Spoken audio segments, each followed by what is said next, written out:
사도행전 19장을 보면 에베소 교회에 대해서 자세히 나옵니다. 그러니까 에베소는 당시에 로마의 종교의 중심지였어요. 종교의 중심지. 그러니까 지금으로 얘기하면 지리적으로 터키의 서쪽에 있습니다. 그러니까 유럽과 맞대어, 바다를 맞대어 있는 곳이죠.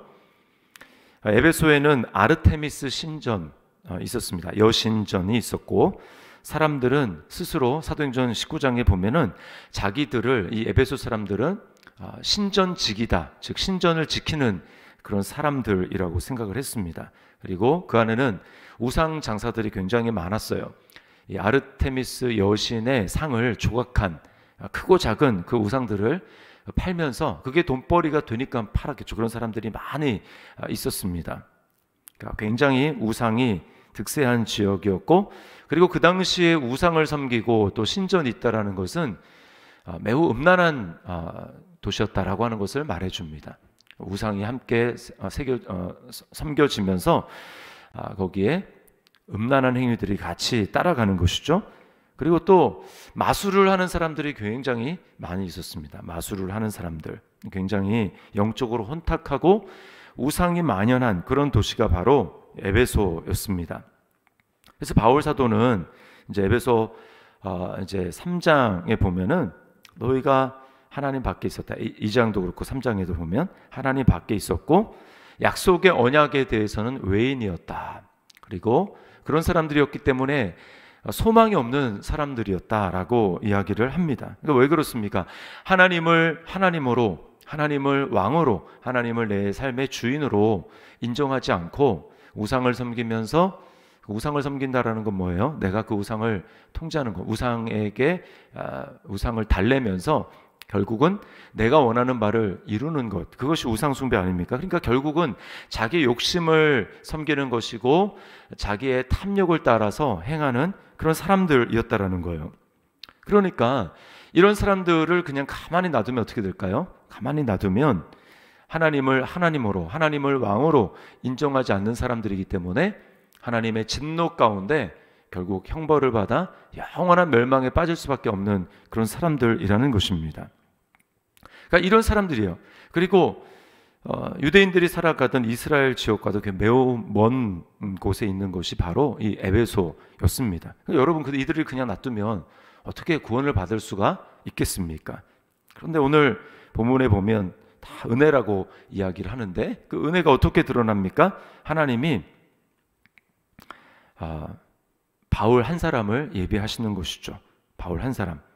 자, 1절 말씀에 보면 하나님의 뜻으로 말미암아 그리스도 예수의 사도된 바울은 에베소에 있는 성도들과 그리스도 예수 안에 있는 신실한 자들에게 편지하노니. 이게 감격입니다. 정말 예수를 믿을 수 없는 사람들, 오늘날과 같은 비슷한 우리 동탄이나 신도시, 점점 사람들이 하나님을 배척하고 거부하고 그냥 내가 잘 살아가면 된다라고 생각하는 그 사람들이 어떻게 여기 이 에베소에 있는 성도들, 그리스도 예수 안에 있는 신실한 자들에게 어떻게 이런 사람들이 생겨날 수 있었냐 말입니다. 근데 정말 기적이죠, 기적. 하나님이 바울 사도를 세우신 겁니다. 이방 사도로, 이방인을 위한 사도로 하나님이 바울 사도를 준비시키고 부르신 것이죠. 그래서 바울 사도가 이제 사도행전을 읽어보면 이제 13장부터 1차 선교 여행이 시작이 되지 않습니까? 그 1차 선교 여행을 하다가 바울이 소아시아의 이고니온이라는 지역에서 사람들, 폭도들에 의해서 이 돌에 맞습니다. 돌에 맞아가지고 거의 죽은 줄 알았죠. 일행들이 죽은 줄 알았는데 나중에 시간이 지나서 바울이 그 돌무더기 가운데 일어납니다. 일어나서 그쯤 됐으면 거의 죽을 뻔하게 되었으면 보통 사람들 같으면 어떻게 하겠습니까? 때를 기다려서 몸을 회복하고 그 다음에 복음을 전하겠다, 이렇게 하지 않겠습니까? 그런데 바울은 그 자리에 일어나서 다음 도시 지역으로 바로 이동을 합니다. 복음을 증거하는 것이죠.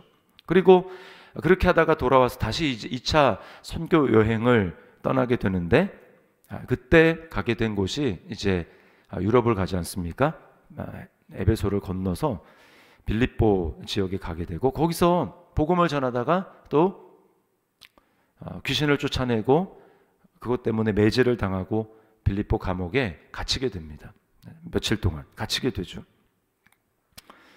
그러면 그렇게 해서 끝자락에 오게 된 것이 언제냐? 2차 선교여행 끝자락에 와서 만나게 된 사람들이 바로 에베소 지역이었어요. 사도행전 19장에 그게 나옵니다. 그래서 바울 사도가 그들에게 너희가 믿을 때 성령을 받았느냐 이렇게 물어보고, 우리는 성령이 있음을 듣지도 못했다. 그들에게 복음을 다시 전하고 그들이 성령으로 세례를 받아서 방언을 말하게 되죠. 그리고 그들 가운데 두란노 소원을 세워서 2년 동안 계속해서 복음을 가르치고 복음으로 그들을 양육합니다. 그래서 이제 에베소 교회가 세워지게 된 거예요. 제가 이제 말씀을 묵상하면서 잘 생각을 해봤습니다. 1차 선교 여행 때 바울이 돌에 맞아서 그때 복음을 전하는 것을 포기했다면, 또 2차 선교 여행 때 빌립보에서 매질을 당하고 감옥에 갇히는 그 위협 때문에 복음 전하는 것을 포기했다면, 그 바로 뒤에 있을 그 에베소 교회에서 복음을 전하고 그들이 정말 복음을 받아들이고 교회가 정말 세워질 수 있었을까? 그런데 포기하지 않았단 말입니다. 포기하지 않았고 예수 그리스도로 말미암아 하나님의 뜻대로 보내심을 받아서 세움을 받아서 사도가 되었기 때문에 나는 복음을 위해서 내 복음을 증거하는 일을 마치려 하면은 나의 생명도 조금도 귀한 것으로 여기지 아니하노라 라고 하는 이 바울 사도의 하나님 앞에 헌신, 굳은 결심, 믿음, 결단, 이것 때문에 에베소의 교회가 세워지고, 에베소뿐만입니까? 정말 이방인들, 하나님을 알지 못하던 우상을 부르던 그런 사람들이 구원을 받게 된 것이죠. 그리고 그 복음은 훨씬 더 우상 숭배가 심하고 훨씬 더 멀리 떨어져 있는 변방 국가인 오늘 대한민국에도 벌써 백수십 년 지나서 복음이 떨어졌고 그 복음이 우리에게까지 전달이 되었습니다. 여러분 얼마나 큰 은혜입니까? 감격입니까? 그래서 바울 사도를 좀 떠올리면서 적용을 우리에게 해봤으면 좋겠습니다. 나를 통해서 또 누군가가 복음을 듣고 구원받을 영혼이 있음을 알고 있습니까? 지금 내가 여러 가지로 힘들다고, 여러 가지 상황으로 힘들다고 이 복음 증거하는 사명, 하나님이 우리에게 맡겨주신 이 귀한 복음을 포기한다면 나를 통해서 구원받고자 하는 그 영혼들 구원받을 수 있을까요? 그러므로 우리가 포기하지 않고 정말 다시금 힘있게 일어서야겠습니다.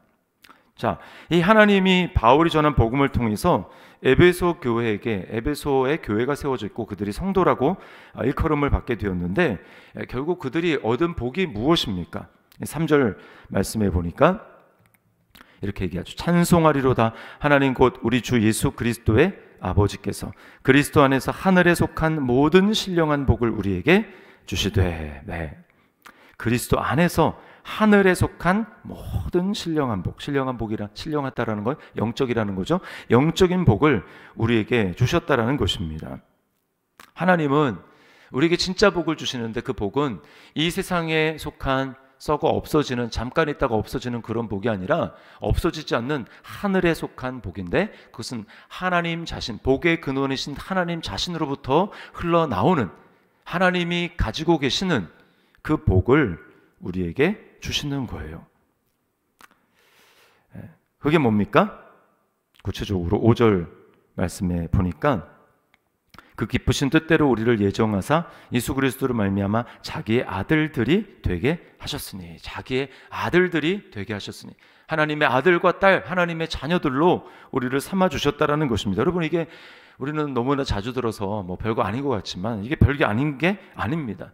우리가 누굽니까? 하나님을 반역한 범죄자, 반역자들이죠. 반역자들.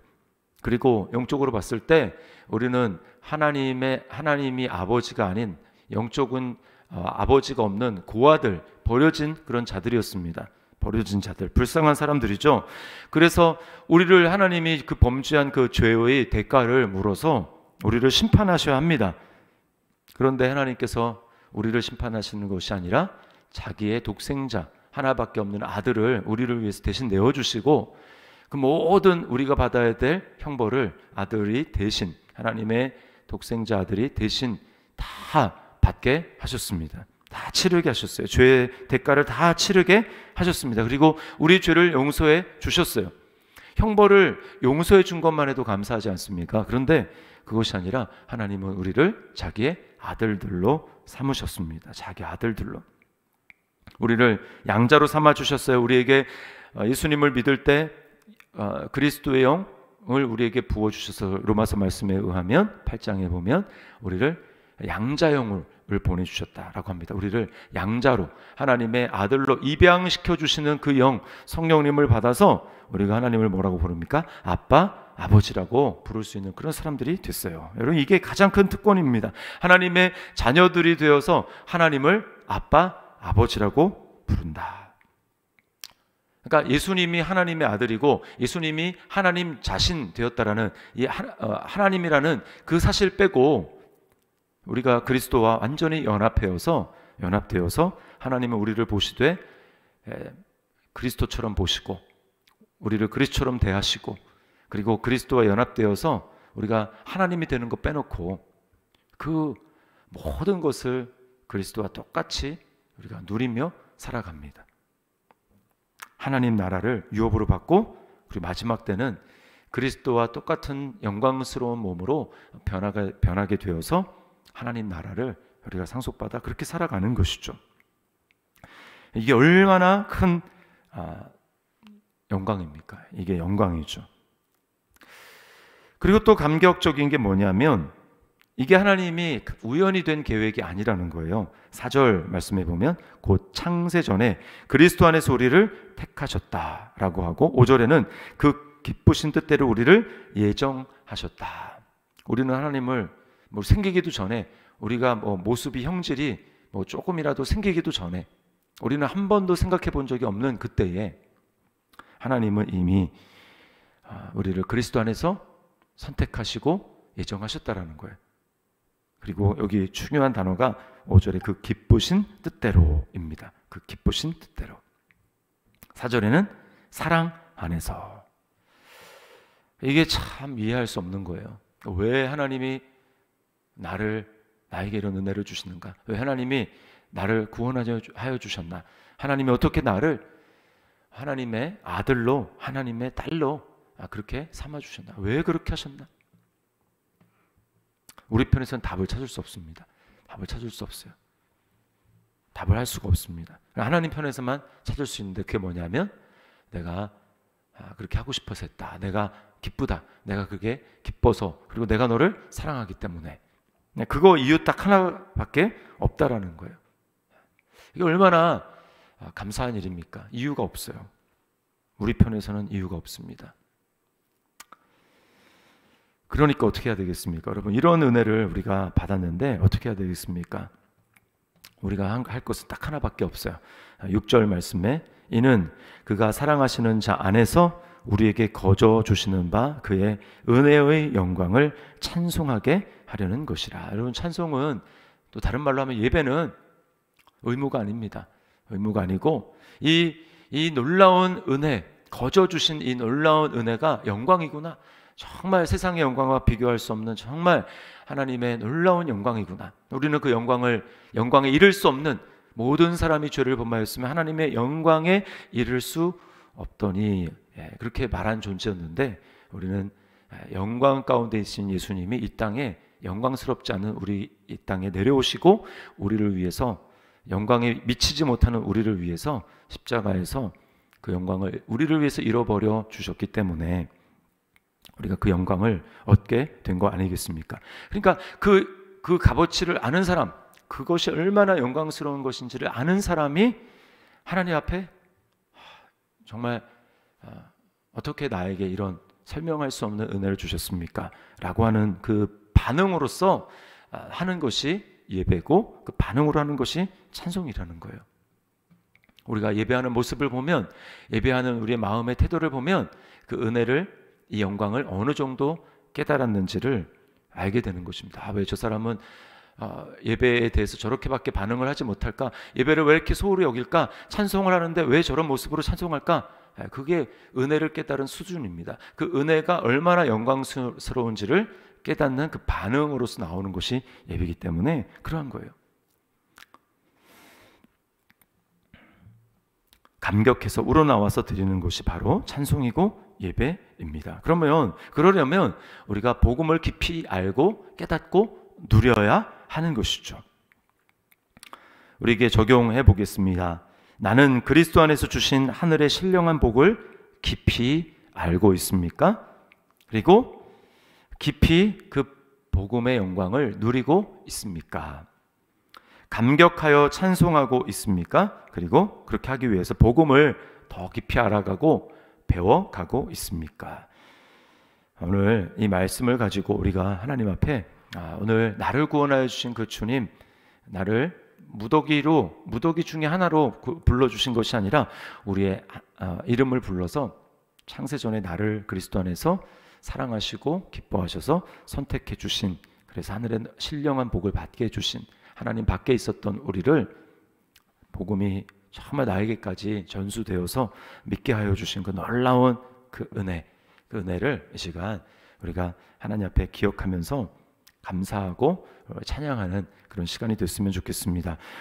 오늘 우리에게 주신 은혜를 기억하면서 기도하고요. 아울러서 교회를 위해서 기도할 것은 우리 다락방 이제 개강과 또 우리 순자님들을 위해서 우리 성도들이 그 다락방을 통해서 믿음이 세워져 가게 도와주시고 예수님을 구체적으로 알아가며 그 은혜를 누릴 수 있도록 인도하여 주옵소서.